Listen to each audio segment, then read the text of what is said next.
رجب شہر اللہ، یعنی بے شک رجب اللہ کا مہینہ ہے۔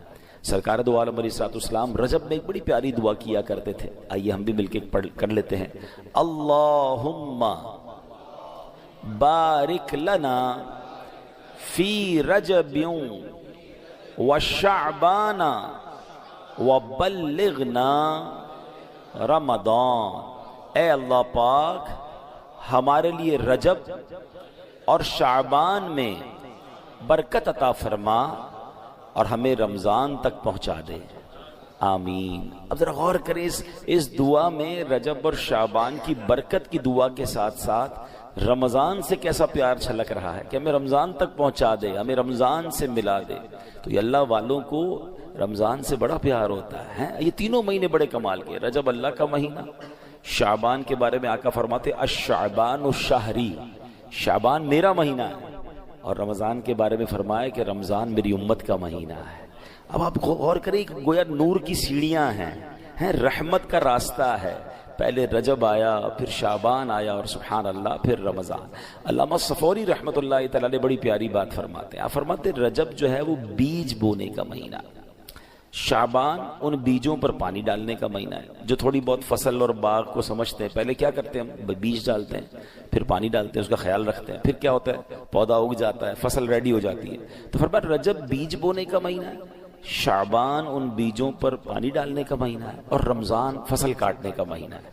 اور پھر اس کو ڈیفائن کیا انہوں نے، وہ کیا ہے؟ فرماتے ہیں جو رجب میں عبادت کا بیج نہیں بوتا، شعبان میں ان بیجوں پر اپنے آنسوؤں سے آبیاری نہیں کرتا، یعنی پانی نہیں ڈالتا، تو وہ رمضان میں رحمت کی فصل کیسے کاٹے گا؟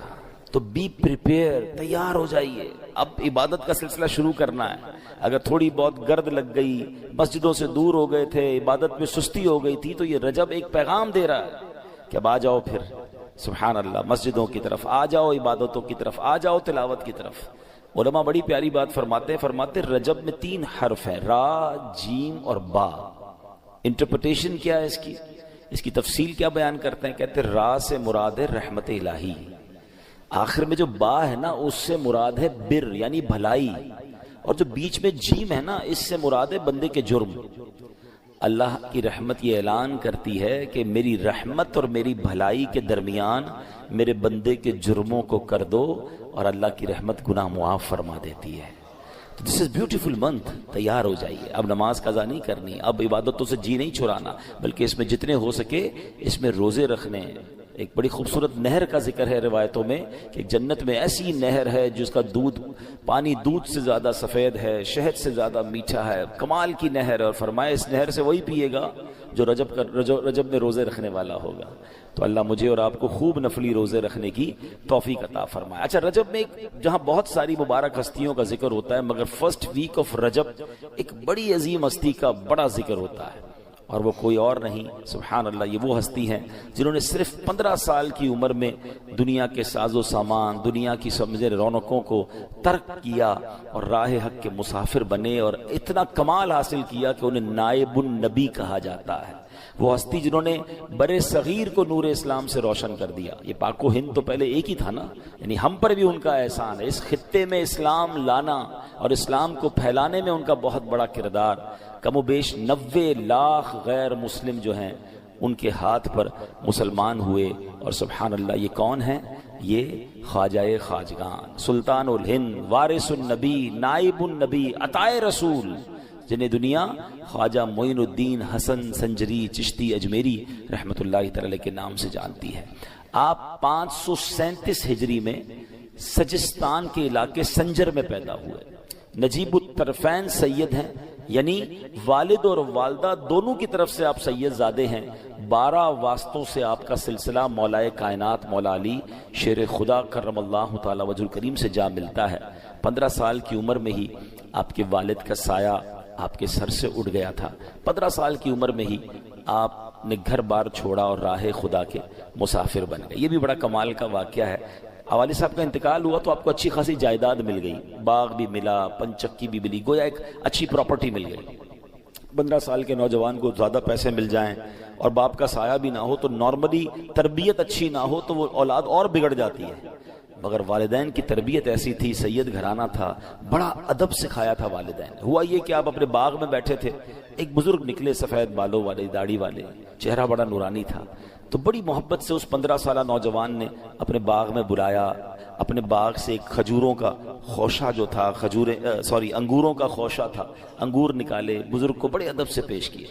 اب وہ بزرگ اللہ کے بہت بڑے ولی تھے، انہوں نے دیکھا 15 سال کا نوجوان اتنا باادب، اتنی محبت، تو آپ نے اپنی نگاہ ولایت ایسی ڈالی اور اپنی جھولی سے ایک ایسا کھلی کا، سمجھ لے اناج کا کوئی ٹکڑا نکالا اور انہیں کھلا دیا۔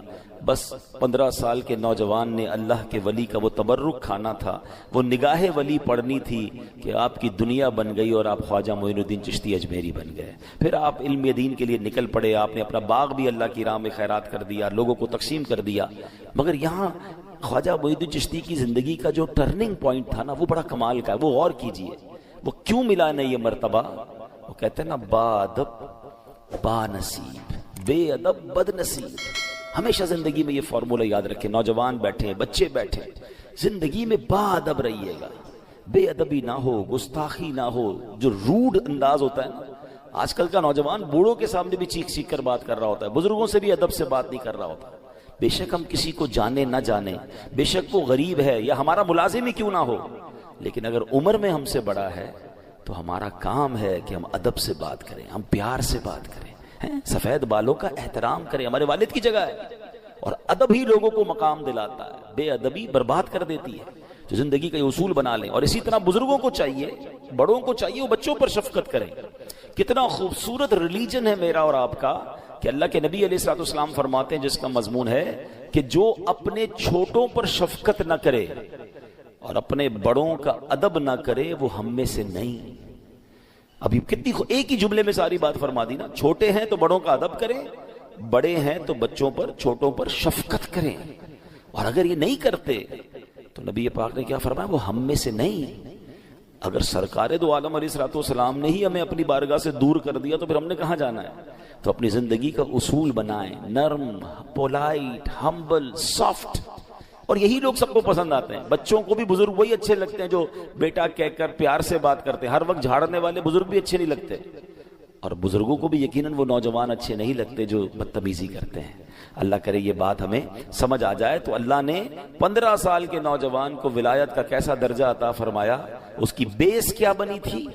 ادب تھا، بزرگوں سے پیار تھا۔ تو کیا معلوم آج ہم کسی بزرگ سے پیار کریں، کسی سے محبت سے پیش آئیں، اور اس کا بارگاہ الہی میں کیا مرتبہ ہو، اس کی نظر پڑ جائے اور ہمارا بھی بیڑا پار ہو جائے۔ نگاہ ولی میں وہ تاثیر دیکھی، نگاہ ولی میں وہ تاثیر دیکھی، بدلتی ہزاروں کی تقدیر دیکھی۔ خواجہ خواجگان خواجہ غریب نواز کا وصال کب ہوا؟ 6 رجب تھی 633 ہجری میں، اور آپ کا جو مزار شریف ہے وہ سبحان اللہ اجمیر شریف میں واقع ہے۔ خواجہ ہند وہ دربار ہے اعلیٰ تیرا، کبھی محروم نہیں مانگنے والا تیرا۔ آپ کے بارے میں اب جب ہم نے قرآن پاک کی آیت پڑھی، اب آئیے اس کو دوبارہ سمجھتے ہیں۔ قرآن پاک کی اس آیت کا جز کیا تھا؟ ان الذین آمنوا وعملوا الصالحات، بے شک وہ جو ایمان لائے اور نیک اعمال کیے۔ پہلے کنڈیشن بیان ہوئی اور پھر آگے انعام بیان ہوا۔ کنڈیشن کیا ہے؟ ایمان اور نیک اعمال، یہ 2 اہم باتیں ہیں۔ قرآن کریم میں جہاں جہاں فضیلت کا ذکر ہے نا، آپ پڑھیں گے 2 باتوں کا بار بار ذکر ہوگا، وہ جو ایمان لائے اور نیک اعمال کیے۔ ان الذین آمنوا وعملوا الصالحات، سبحان اللہ، ان کو جہنم کے چھٹکارے کی خوشخبری بھی سنائی گئی، اور اس کو بھی کس کو سنائی گئی؟ جو ایمان والا ہو اور نیک اعمال کرتا ہو۔ دنیا اور آخرت میں کامیاب کون ہے؟ جو ایمان لائے اور پھر نیک اعمال کرے۔ قرآن مجید میں ایک اور جگہ فرمایا ان الانسان لفی خسر، بے شک آدمی ضرور خسارے میں، یعنی پہلے تو اعلان کر دیا نا ساری خسارے میں، مگر اب اس کے اندر سے کیٹیگری کو الگ کیا گیا۔ وہ کیٹیگری کیا ہے؟ الا الذین آمنوا وعملوا الصالحات، باقی سارے خسارے میں، مگر یہ لوگ نہیں ہیں۔ وہ کون ہیں؟ جو ایمان لائے اور اچھے کام کیے۔ الحمدللہ جتنے اس وقت مجھے سن رہے ہیں، ہم اس بات پر اللہ کا بہت شکر ادا کرتے ہیں کہ ہم ایمان والے ہیں، یہ بھی اللہ کی عطا ہے۔ لیکن ایک اگلی کنڈیشن کیا ہم پوری کر رہے ہیں؟ ایمان والے تو ہو گئے ہیں، کیا اچھے کام کر رہے ہیں، نیک اعمال کر رہے ہیں؟ وہ نہیں کر رہے، کیونکہ اگر وہ نہیں کریں گے تو کنڈیشن پوری نہیں ہوگی، جب بات پوری نہیں ہوگی تو انعام بھی نہیں ملنا۔ تو ایمان تو مل گیا نا، اب اچھے کام کریں، برے کاموں سے اپنے آپ کو بچائیں، پھر خیر ہی خیر ہے انشاءاللہ۔ تو اب آگے چلتے ہیں کہ یہاں جو فرمایا کہ جو ایمان لائے اور اچھے کام کی، انعام کیا ہے ان کے لیے؟ سَيَجْعَلُ لَهُمُ الرَّحْمَنُ وُدًّا، ان قریب رحمان ان کے لیے محبت پیدا کر دے گا۔ ہائے ہائے، ایک بات اور یاد رکھیے، کچھ لوگ بڑی کوشش کرتے ہیں لوگ مجھ سے محبت کریں، نہیں کرتے، لوگ پیسہ خرچ کرتے ہیں، سوشل میڈیا پہ پیسہ خرچ کرتے ہیں، وائرل ہونے کے بہانے ڈھونڈتے ہیں، کوئی صحافی کو پکڑتا ہے میرا انٹرویو چھاپو، کوئی کہتا ہے میری اخبار میں خبر لگاؤ، کوئی خود ہی خود اپنی چیزیں وائرل کر رہا ہوتا ہے، نئی محبت پیدا ہوتی ہے۔ اور کچھ ایسے ہوتے ہیں جو چاہتے نہیں ہیں مگر اللہ کروڑوں لوگوں کے دلوں میں ان کی محبت ڈال دیتا ہے۔ یہ کیا ہے؟ یہ کیسے ہوتا ہے؟ ایک بات یاد رکھیے، محبت کی نہیں جاتی، کروائی نہیں جاتی، محبت خود ہی ہوتی ہے، اور یہ اللہ کی عطا ہے۔ اللہ پاک اپنے پیاروں کو، کس کو؟ جو نیک عمل کریں اور سبحان اللہ ایمان والے ہیں اور نیک عمل کریں، پھر اللہ ان کے لیے محبت پیدا کرتا ہے۔ اور کیسے پیدا کرتا ہے؟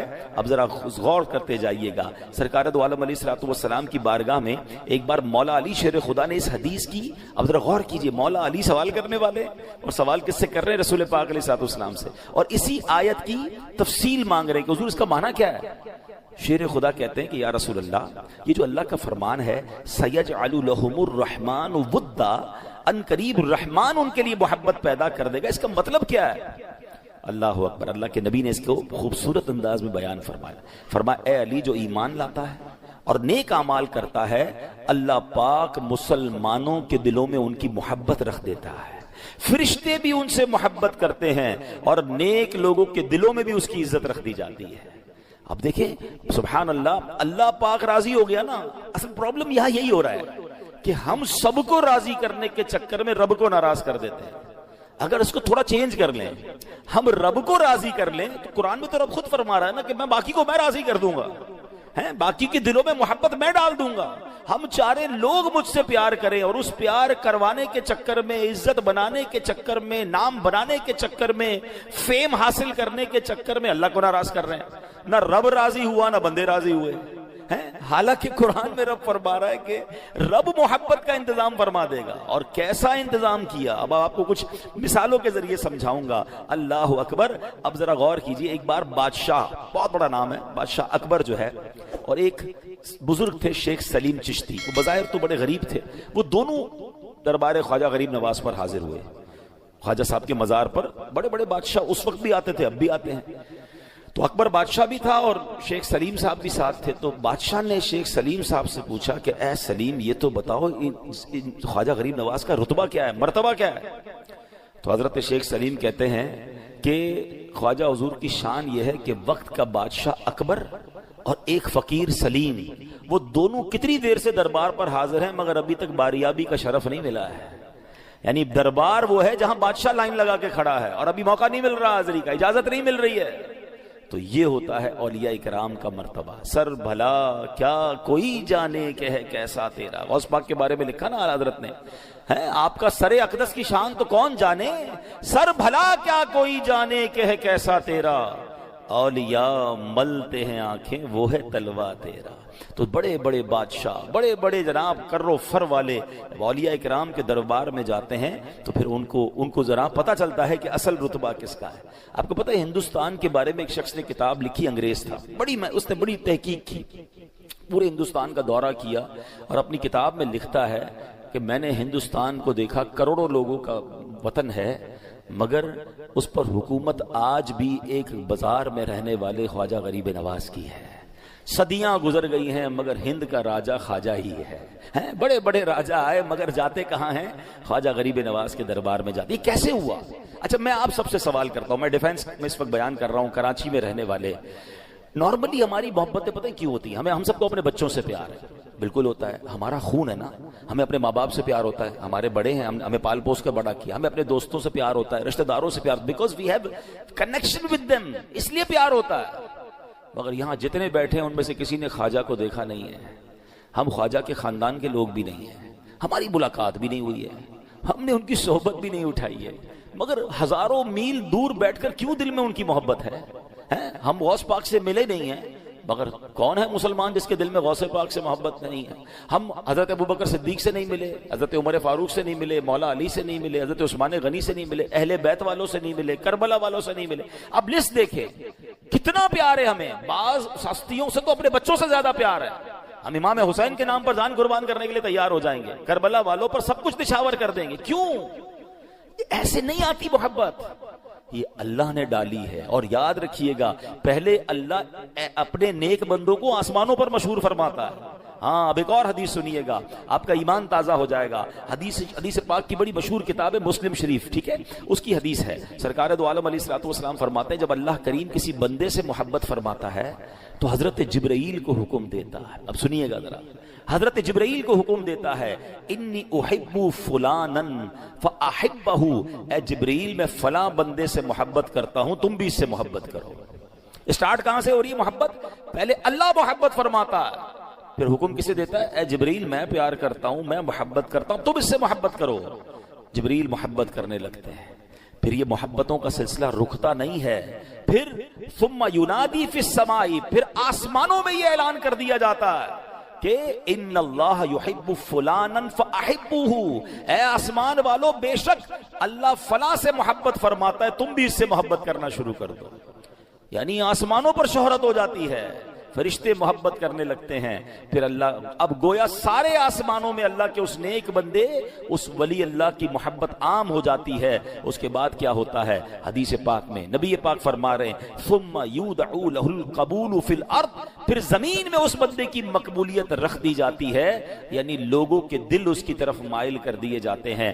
اللہ اکبر! یہ آج اللہ والوں کی محبت جو ہمارے دلوں میں ہے نا، یہ محبت پہلے آسمانوں میں ہے، پہلے فرشتوں میں وہ مشہور ہوتے ہیں اور پھر زمین والوں کے دل ان کی طرف پھیر دیے جاتے ہیں۔ مجھے بتائیں نا، آج ہزاروں سال ہو گئے اولیاء کرام کو اپنے مزارات میں آرام فرما ہے، ہم کہیں اور نہیں جاتے، ہم ڈیفینس میں بیٹھے ہیں۔ کبھی جائیں، حضرت ہمارے عبداللہ شاہ غازی رحمۃ اللہ تعالی علیہ، یہ پہلی صدی کے بزرگ ہیں، 1300 سال پرانے بزرگ ہیں، مگر بتائیے کون سا دن ہے جہاں ان کی بازار پر جھمگٹا نہیں لگا ہوتا؟ دنیا بھر سے لوگ آ رہے ہوتے ہیں، ارے لوگ پنجاب سے آتے ہیں، خیبر پختونخوا سے آتے ہیں، بیرون ملک سے ہمارے مہمان آتے ہیں، کہتے ہیں ہمیں عبداللہ شاہ غازی جانا ہے۔ بھئی تمہیں کس نے بتایا عبداللہ شاہ غازی یہاں ہے؟ کہتے ہیں ہم نے پڑھا ہے، اللہ کے ایک ایسے ولی ہیں، اتنی بڑی ہستی ہیں، ان کے مزار پر جاتے ہیں، اپنا پیسہ خرچ کرتے ہیں۔ ایسا نہیں ہر جانے والے کی کوئی تمنا یا کوئی معاملہ اٹکا ہوا ہوتا ہے، بس اللہ ان کے دلوں کو پھیرتا ہے۔ کراچی میں رہنے والوں کو داتا صاحب جانے کی بڑی تمنا، بابا فرید جانے کی بڑی تمنا، ہم یہاں رہتے ہیں ہند جا نہیں سکتے، اجمیر شریف جانے کی تمنا۔ میں گیا ہوں اجمیر شریف،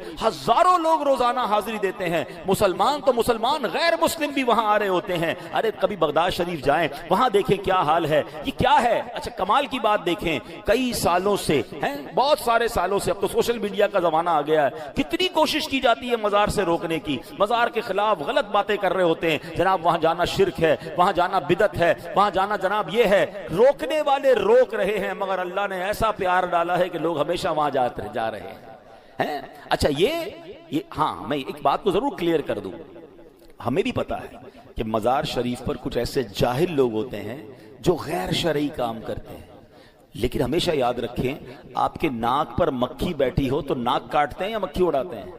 آپ مکھی اڑائیں گے نا، تو آپ غلط کام کرنے والوں کو غلط کہیں، ان کو ہٹائیں وہاں سے۔ آپ کئی شادیاں جو حرام کام ہوتے ہیں، آج تک کسی نے نہیں کہا بھائی شادی بند کر دو، شادی میں حرام کام ہوتے ہیں، نہیں وہ تو بڑی میٹھی سنت ہے۔ بندہ یہ کہے گا غلط کام نہ کریں شادی میں، تو الحمدللہ دعوت اسلامی والے صرف بات نہیں کرتے، ہم نے الحمدللہ اس کا ایک پورا پروسیس بنایا، ہم نے ایک پوری مجلس بنائی مزارات اولیاء کی، کہ مزارات پر جا کر جن لوگوں کو شرعی طریقے سے بزرگوں کے دربار میں حاضری کا طریقہ نہیں آتا، انہیں مزار پر جا کر سکھاتے ہیں، بتاتے ہیں کہ یہ حرام ہے، یہ ناجائز ہے، مگر جو جائز طریقہ ہے اللہ والوں کی برکتیں نہیں ملیں گی، کیسے ہو سکتا ہے؟ اب آپ مجھے بتائیں جنہوں نے اللہ کو راضی کر لیا ان کے مزار پر کتنی رحمتیں برس رہی ہوں گی۔ بڑی آسان سی بات کر لیتا ہوں، مجھے بتائیے حضرت زکریا اللہ کے نبی ہیں، ٹھیک ہے، اور ان کی دل میں ایک تمنا تھی اولاد کی۔ قرآن کا واقعہ بتا رہا ہوں، قرآن پڑھیں تو آپ کو تفصیل ملے گی نا، سورہ مریم پڑھیں تو کیا ہوا، ان کو جب اولاد کی تمنا تھی تو انہوں نے کہاں جا کر دعا کی؟ محراب مریم میں جا کر۔ حضرت مریم جس محراب میں عبادت کرتی تھی، حضرت زکریا نے جا کر وہاں دعا کی، اللہ نے اس مبارک مقام کی برکت سے آپ کو اولاد عطا فرما دیا۔ خوبصورت واقعہ پتہ ہے کیا سکھا رہا ہے؟ وہ کہیں سے بھی لوگ کہتے ہیں نا مزار پر جانے کی کیا ضرورت، اللہ سے ہی مانگنا ہے، مسجد میں بیٹھ کے مانگ لو، گھر میں بیٹھ کے مانگ لو۔ حضرت زکریا کو نہیں پتا تھا کیوں گئے تھے محراب مریم میں؟ جہاں اللہ والوں کے قدم لگ جائیں وہ جگہ مبارک ہو جاتی ہے، وہ دعائیں قبول ہونے لگ جاتی ہیں۔ اللہ اکبر، یہ تو واقعہ قرآن میں ہے نا۔